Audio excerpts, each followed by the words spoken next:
فين الحكمة لما حطم الرب جل وعلا جدار الرعب اللي بيخوفنا من الموت وبيعلقنا بالدنيا؟ فين الحكمة من كده؟ مش ليه كده؟ ممكن يكون من الحكمة عشان أقولك تأمل كده في قصة الغلام والملك والراهب والساحر المشهورة. لما الملك الجبار البلطجي حاول يقتل الغلام كذا مرة وبعدين معرفش، فقال الغلام له: إنك لست بقاتلي حتى تفعل ما آمرك به. شوف الذل وشوف العزة. فقال له: ازاي؟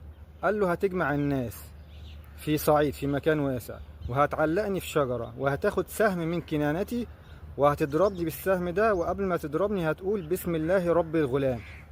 فلما عمل كده مات الغلام فعلا، بس الناس كلهم قالوا ايه؟ آمنا برب الغلام، آمنا برب الغلام، آمنا برب الغلام. فأتباع البلطجي جم وقالوا له ايه؟ قد نزل بك حذرك، قد آمن الناس.